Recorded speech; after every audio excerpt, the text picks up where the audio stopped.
বিসমিল্লাহির রহমানির রহিম। আসসালামু আলাইকুম। আজকে আমি সমীকরণের চলকের মান ক্রেমারের নিয়মে কিভাবে সমাধান করা যায় এই বিষয়টি নিয়ে আলোচনা করব।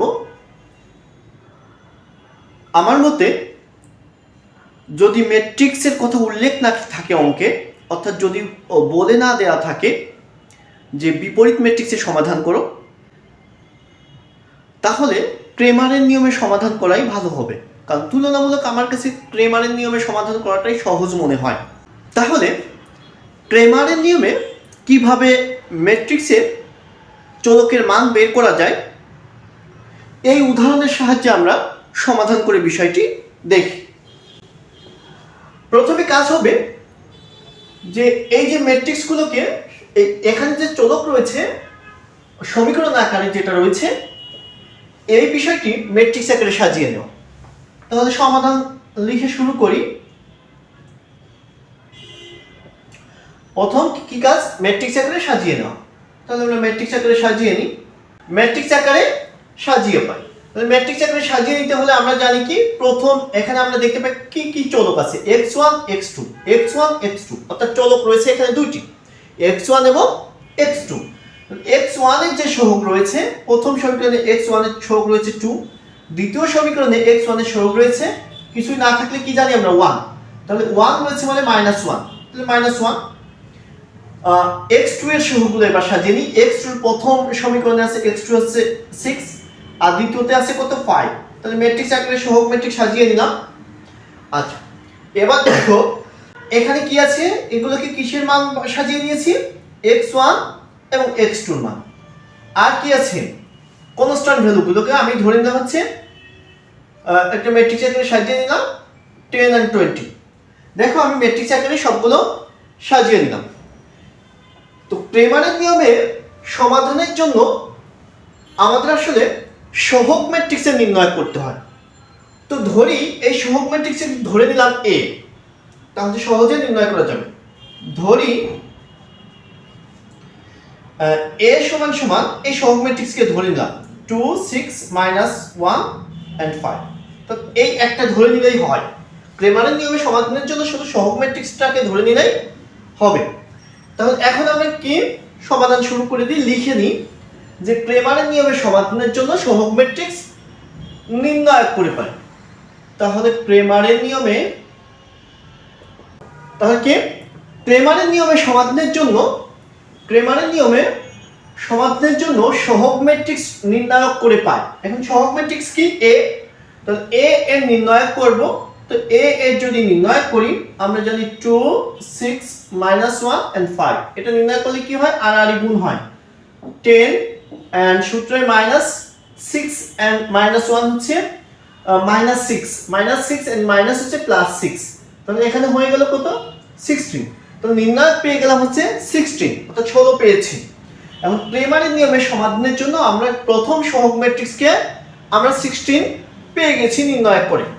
এখন আমরা ক্রেমারের নিয়মে আসলে x1 x2 এর মান কিভাবে সমাধান করে বিষয়টি দেখব।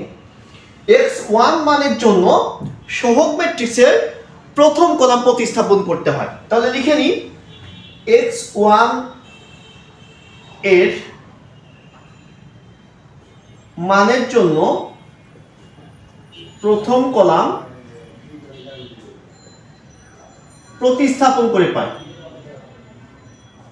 স্থাপন করে। তো x1 এর মানের জন্য প্রথম কলাম প্রতিস্থাপন করতে হয়, আর x2 এর মানের জন্য দ্বিতীয় কলাম প্রতিস্থাপন করতে হয়। যদি x3 থাকতো তাহলে তৃতীয় কলাম প্রতিস্থাপন করতাম। তো এখানে আছে x1 এবং x2। তাহলে x1 মানের জন্য আমি লিখে নিলাম x1, সূত্রই হচ্ছে এই ক্রেমারের নিয়মের সমাধানের সূত্রই হলো প্রথম নির্ণয়। আর উপরে যে সহগ ম্যাট্রিক্স রয়েছে এই সহগ ম্যাট্রিক্সের x1 মানের জন্য প্রথম কলাম প্রতিস্থাপন করতে হয়। তাহলে সহগ ম্যাট্রিক্স কি আছে, 2 6 -1 5। তাহলে প্রথম কলাম কি আছে 2 এবং -1, এই প্রথম কলামকে প্রতিস্থাপন করতে হয় কি দিয়ে, এই কনস্ট্যান্ট মান দিয়ে। তাহলে প্রথম x1 মানের জন্য প্রথম কলাম প্রতিস্থাপন করব কি দিয়ে, কনস্ট্যান্ট ভ্যালু দিয়ে। তাহলে কনস্ট্যান্ট ভ্যালু কি আছে 10 and 20। প্রতিস্থাপন করে দিলাম কি কি 2 and -1। দেখো সহগ ম্যাট্রিক্স কথাটা লিখে নিয়েছি যে সহগ ম্যাট্রিক্সের প্রথম কলাম প্রতিস্থাপন করতে হবে। তাহলে প্রথম কলাম প্রতিস্থাপন করে কি বসিয়ে দিব কনস্ট্যান্ট ভ্যালু। তাহলে এখানে বসিয়ে দিলাম কনস্ট্যান্ট ভ্যালু 10 and 20 এবং দ্বিতীয় কলামে যে মানটা রয়েছে 6 and 5 এই মানটা বসে যাবে। তাহলে দেখো এখন এটাকে নির্ণয় করতে হবে, এটাও নির্ণয় করতে হবে। তো নির্ণয় যদি করি আমরা কি জানি নির্ণয়কে 10 and 5 কত হচ্ছে মাল্টিপ্লাই করলে 50 সূত্রের -6 and 20 মাল্টিপ্লাই করলে 120 আর নির্ণয়কের মান কত পেয়েছি আমরা এই যে 16 পেয়েছি। এখন দেখো এখান থেকে মান পেয়ে যাচ্ছি, এখানে যদি আমি বিয়োগ করে দিই তাহলে কত হচ্ছে যে 70 অর্থাৎ উপরে হচ্ছে -70 আর নিচে হচ্ছে 60। এটাই হলো আমার অ্যানসার। এখন যদি আমরা ক্যালকুলেটরের মাধ্যমে এটা ভাগ করেও নিতে পারি তো এটাই হলো আমার অ্যানসার x1। এবার x2 এর মানের জন্য দ্বিতীয় কলাম প্রতিস্থাপন করতে হবে। তো দেখো আমি x1 এর মান কিন্তু এখানে পেয়ে গেছি। কতটা সহজ। প্রথমে কি করতে হয় এই ম্যাট্রিক্স আমি ম্যাট্রিক্স আকারে সাজিয়ে নিব। এরপর সহগ ম্যাট্রিক্সকে আমি ধরে নিয়েছি এই সহগ ম্যাট্রিক্সে নির্ণয় করতে হবে। এরপরে x1 x2 বা x3 যদি থাকে সেই x3 মান বের করতে হয়। তো x1 মানের জন্য কি করতে হয় প্রথম কলাম প্রতিস্থাপন করতে হয়। সহগ ম্যাট্রিক্সের প্রথম কলাম রয়েছে এই সহগ ম্যাট্রিক্সের প্রথম কলাম প্রতিস্থাপন করতে হয় কি দিয়ে কনস্ট্যান্ট ভ্যালু দিয়ে।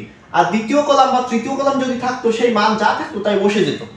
এরপরে সূত্র বসিয়ে দিয়েছি প্রথম কলাম প্রতিস্থাপন করে দেন এই সহগ ম্যাট্রিক্সের নির্ণয় করেছি। এবার কি করতে হয় নির্ণয়কের মান করে আমি মান বসিয়ে দিই আমি x1 এর মান পাবো। এভাবে x2 এর মানের জন্য তাহলে x2 এর মানের জন্য দ্বিতীয় কলাম প্রতিস্থাপন করতে হবে।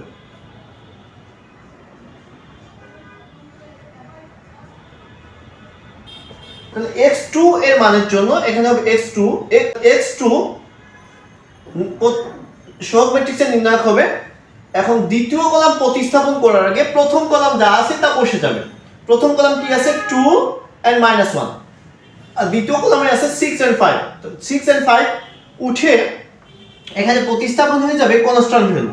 তাহলে কনস্ট্যান্ট ভ্যালু কি আছে 10 and 20। এখন দেখো এটাকে আমি সমাধান করতে পারি। নির্ণয়কে যে মান পেয়েছি কত 16 এখানে নির্ণয় করব 2 and 20 মাল্টিপ্লাই করলে হচ্ছে 40 সূত্রের -10 and -1 মাইনাস and মাইনাস হচ্ছে প্লাস তাহলে কত হচ্ছে 10 উপরে কত হচ্ছে 50 আর নিচে থাকছে 60। তাহলে এটাই হলো x2 মান। তাহলে দেখো x1 এবং x2 খুব সহজেই ক্রেমারের নিয়মে বের করা সম্ভব। দেখো খুব সহজেই আমি নির্ণয় করেছি। এখানে সহগ ম্যাট্রিক্স ধরে নিয়েছি, সহগ ম্যাট্রিক্সে নির্ণয় করেছি। x1 মানের জন্য প্রথম কলাম প্রতিস্থাপন করেছি সহগ ম্যাট্রিক্সের, x2 এর মানের জন্য দ্বিতীয় কলাম প্রতিস্থাপন করেছি। এখন যদি x3 থাকতো অর্থাৎ এখানে যদি আরেকটি চলক থাকতো তাহলে ম্যাট্রিক্সের আরেকটি চলক পেয়ে যেতাম, আরেকটি সহগ ম্যাট্রিক্স পেয়ে যেতাম। তখন কি লিখতাম x3 মানের জন্য তৃতীয় কলাম প্রতিস্থাপন করে পাই। তাহলে আশা করি যে এখানে যেভাবে আমি দুইটা সমীকরণ করেছি তোমরা তিনটি সমীকরণ এবং তিনটি চলকের মান x1 x2 x3 মান বের করতে পারবে। x1 মানের জন্য প্রথম কলাম প্রতিস্থাপন করবে, x2 এর মানের জন্য দ্বিতীয় কলাম প্রতিস্থাপন করবে আর x3 এর মানের জন্য তৃতীয় কলাম প্রতিস্থাপন করবে কি দ্বারা এই কনস্ট্যান্ট ভ্যালু দ্বারা। এরপরে উপরে নির্ণয় আর নিচের নির্ণয় বসিয়ে এখানে ক্যালকুলেটরে আমি ভাগ করে দিলেই আমি কি পেয়ে যাব x1 x2 কিংবা x3 মান পেয়ে যাব। আশা করি বিষয়টি খুব সহজে বুঝতে পেরেছো, কারণ ক্রেমারের নিয়মে সমাধান করা তুলনামূলক সহজ। তো আজকে এই পর্যন্তই, ভালো থাকবে। আর আমার ক্লাসগুলো ধারাবাহিকভাবে যদি দেখো তাহলে ম্যাট্রিক্সে আর কোনো সমস্যা থাকবে না। হঠাৎ করে যদি এই ক্লাস দেখো তাহলে সমস্যা হবে। ক্রমান্বয়ে একদম প্রথম থেকে ম্যাট্রিক্স ভালোভাবে বুঝতে হলে প্রথম থেকে সবগুলো ক্লাস করতে হবে, তাহলে ম্যাট্রিক্স বুঝতে পারবে। না হলে এখানে অনেক ছোট ছোট বিষয় রয়েছে, বিপরীত ম্যাট্রিক্স রয়েছে, নির্ণায়ক রয়েছে, কোফ্যাক্টর রয়েছে, অ্যাডজয়েন্ট রয়েছে। এই বিষয়গুলো যদি ভালোভাবে না বুঝো তাহলে সরাসরি এসে এই লাস্টের ক্লাসগুলো করলে ভালোভাবে বুঝতে পারবে না। তো এই জন্য ম্যাট্রিক্স ভালোভাবে বুঝতে হলে প্রথম থেকে সবগুলো ক্লাস করে আসতে হবে। আর আমার পরবর্তী ক্লাসগুলো পাওয়ার জন্য আমার চ্যানেলটি সাবস্ক্রাইব করবে এবং পাশে থাকা বেল আইকনটি প্রেস করে রাখবে, তাহলে আমার ক্লাসগুলো খুব সহজেই তুমি পেয়ে যাবে। আজ এ পর্যন্তই, ভালো থেকো, সুস্থ থেকো, আল্লাহ হাফেজ।